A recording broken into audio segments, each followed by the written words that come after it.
Everybody. My name is Erica Labizan Lopez. I'm a licensed marriage and family therapist and a licensed professional counselor.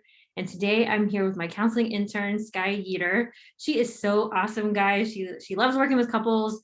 She loves working with communication, and she's got all kinds of really cool tools and techniques, different activities, experiential kind of things she brings for our couples. So that's one of the things I just love about training with Sky and seeing all the progress that she makes with her clients. So today, one thing we thought we would talk about is an upcoming workshop that we have. It's going to be on December 11th. I'll put all the information in the text, and I'll put the website and everything there, so you can just click it. Very easy to sign up. But we would love to have you guys join us for that. Sky's going to be going over all kinds of different topics for couples. Sky, if you want to give like a brief overview, and then we'll talk about what we're going to be working on today.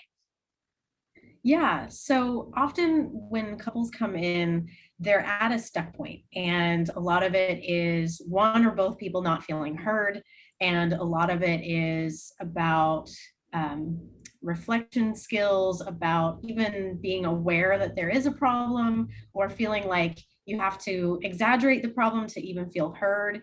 And so the tools that I provide, the exercises I provide, it kind of breaks things into chunks and slows things down so that people can become more attuned with themselves and then be able to connect with each other. And so it's a very reciprocal practice, and it kind of disrupts the natural tendencies, the default sort of patterns that we find ourselves in when we're in partnership, no matter how long it is. And it allows us to sort of redirect our energy and our attention so that we can be more present with each other.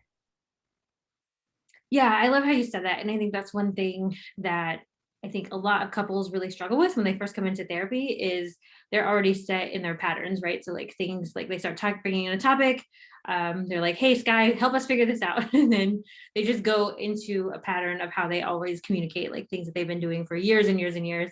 And the brain, I feel like almost just goes on autopilot for a lot of people. Like it's just boom, boom, you say this, I say this, then we're just stuck there. But I think what you're able to do with a lot of your couples is really like you said, slow everything down, interrupt what's happening, and like build new patterns off of that, new ways to interact. Yeah, and it takes awareness and it takes practice, and that's the benefit of having a third party is, we're not in that couple 24/7, and we get to see these little snippets of how they're engaging with each other, and we can say, oh wow, I really noticed that you leaned away when they said this thing, and we really get to sort of pause and zoom in on certain aspects that they might just be, as you said, taking for granted and running in the background. Yeah, I love that. And I'm thinking in terms of what things that people might be coming into the workshop. Like I know something that we hear a lot when couples come in, they're just sort of stuck. They're having like the same argument over and over again, right? That's one that we hear all the time. And they're looking for a resolution, it doesn't ever happen. And then it's just going to be a new problem with the same patterns over and over again. And we hear what a lot of people are really feeling is stuck. Like they just can't figure out how to get out of wherever they're sitting, Yeah. So I know that that's the goal of the workshop, is really to help people like walk out of it and say, oh, we actually can make some movement here. Not that we've come to all of our solutions or we fixed all of our problems, but we actually have a path and we're starting to see some movement around whatever this thing is that we just can't seem to figure out.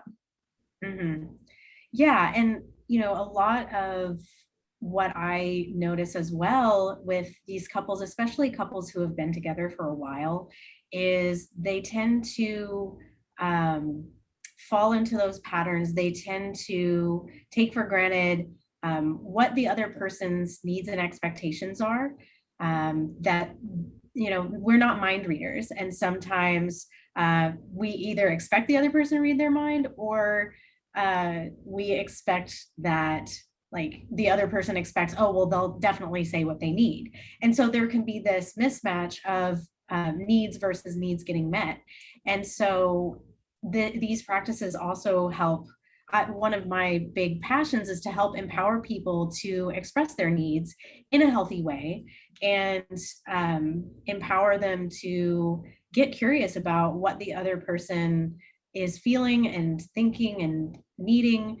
And they one way we can do that is engaging in our curiosity, learning more about love languages, learning more about attachment, but also getting curious and not thinking, oh, well, I've been with this person for, you know, 5 years or 10 years or 20, and so I know everything about them.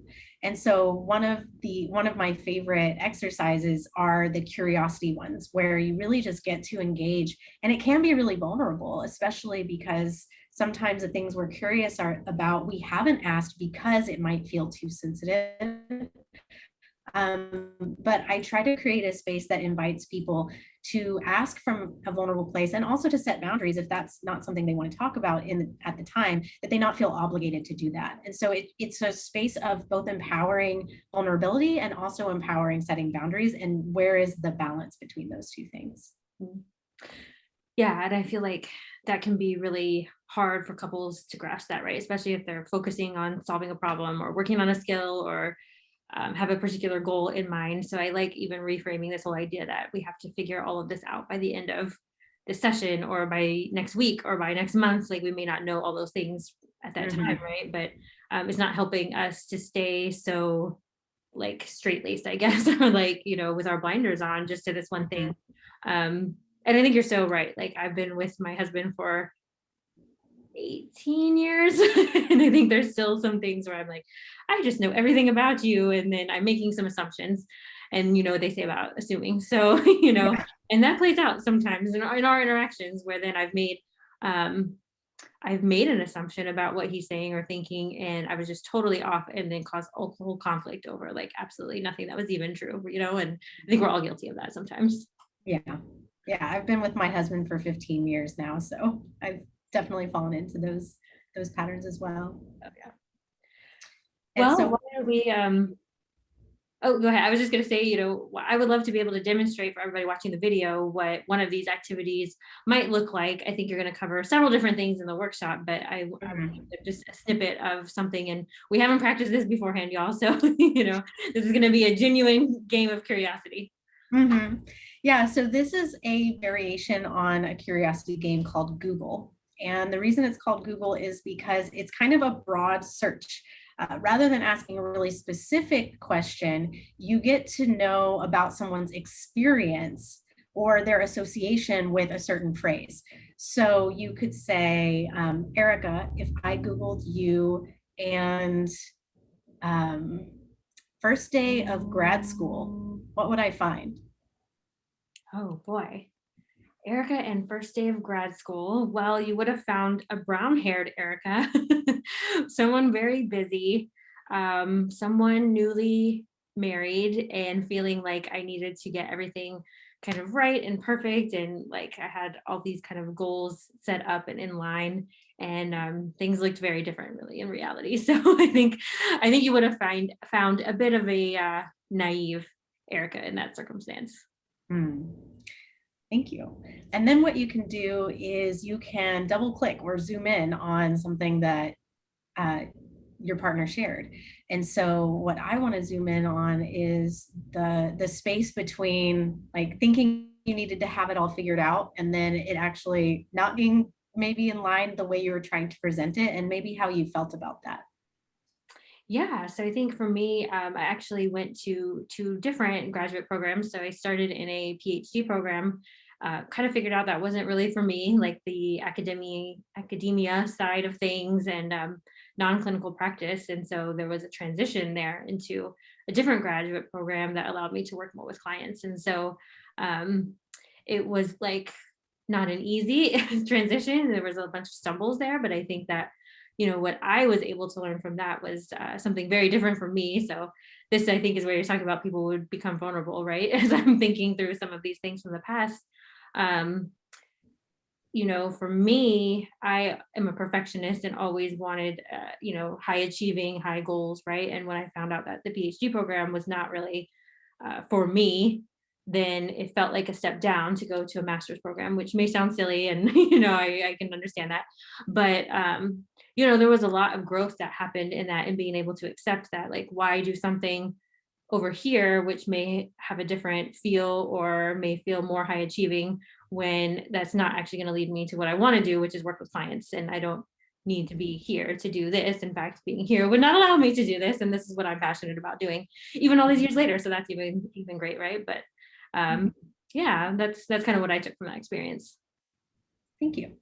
So now Erica's going to Google me, and then we'll go over the last part, which is optional, of giving gifts. And that's sort of reflecting back what you learned during this exchange. But I'll go ahead and let Erica Google me. Okay, let's see. So if I were to Google sky and dream vacation spots, what would I find? Ooh, Thailand is number one. I visited Thailand back in 2016, I'm pretty sure. And I was there for a month and it was just amazing. The food was great. The people were kind. Everything is greener there somehow. It's like this special shade of green. I got to pet elephants and ride a scooter in the mountains. And it was just very peaceful. And I just love my time there. So that would be where I would want to go back to the most. And then for new places, I think probably Iceland or somewhere like that. Denmark is pretty high up there. I love to travel. So yeah, I'm getting excited thinking about it. Yeah, so if I were to zoom in on like being outside and being peaceful, what about that brings you or is part of your like regular practice in everyday life? Yeah, there's something about trees that feel really grounding for me. I am a pretty quintessential tree hugger sometimes when I'm out on a walk and I see a tree, I'm just like, you just need some love, friend. And and so there's something about like the way they're rooted and the way they provide us oxygen and shade and the cycles that they go through. I feel like they really are very representative of our life cycles as well, and the different cycles we go in through during seasons. And so I often feel at peace when I can just stare at a tree and sort of get lost in it and sort of escape into it rather than like the thoughts rattling around in my head. I love that. All right, so that was just a little example of how we can get curious in sort of a broad way, and then we get to go into storytelling, which I really enjoy. And so this one, it can be timed, but it can also be spacious as well if you're just playing with you and your partner. And so what I like to do afterwards is to give gifts, and that the gift I'm going to choose for this game is what I think I get about you now. So Erica, what I think I get about you now is that you, even though you maybe should on yourself about like your credentials and what you might look like from the outside as far as your achievements, that you still more highly value putting your actions in alignment with what you're passionate about and how you can actually contribute to society by working with clients rather than trying to be in this academic field. Yeah, I appreciate that. To remind me, what's the gift I'm supposed to give you? The same thing? I think I get about you now. Okay.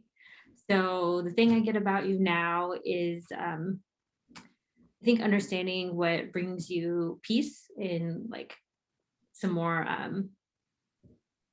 in a more tangible way, maybe something that's like tied to the earth and to the ground and bringing us back into the soil and the sand feels metaphorically important, and just getting to know you over time, that makes sense to me. Yeah. Awesome, thank you. Well, thanks for playing this game with me. Yeah, super fun. So I think like this is just one small part of what you're going to be reviewing, covering, and there's going to be some opportunity, I think, for couples to practice this during the workshop, some different exercises, but this would be an example of the types of things that you're going to be introducing to people. And we're even going to have an opportunity to record a follow-up video. So if people have questions afterwards, we can explore these things more, and maybe even you and me practice again. I don't know, we'll see how we're going to do that. But yeah, it's going to be awesome. So it's just a couple hours, it's online, it's not therapy, so anybody can participate from anywhere. It's going to be so much fun. You can do it in your pajamas. You can do it on your couch. We do ask you wear clothes. Please do that. But it's gonna be awesome. Like it's just gonna be a fun, easy time. Nothing too serious, but I do think that people will walk away with some tangible things that will actually lead to movement. Like we were saying in some of those topics that they may be wanting actual help with from the workshop. Yeah, I'm really excited to, the workshop is called Call for Connection, and that's something I'm really passionate about is helping to instill these practices and inspire the empowered vulnerability and reflection skills that help clients and couples really connect on a new and deeper level. I love this so much, and I think people are going to get so much from this. So we'll definitely have the link. I'm going to put it in the description box, and then we'll have it kind of everywhere. Like I said, really easy to sign up. Just fill out the form. It's really just your names. We do want to know who's going to be attending, but it is going to be $50 per couple, which is truly an amazing price for everything that we're going to be covering. And then the price does go up after December 4th to 80. So you want to definitely make sure to sign up now, and then the link will come right to your email. And it's really that easy. You just click on the link on December 11th at 10 o'clock. Yeah, Anything look else, forward guys? to seeing you all there. All right, we will be back with more videos. Bye, everybody.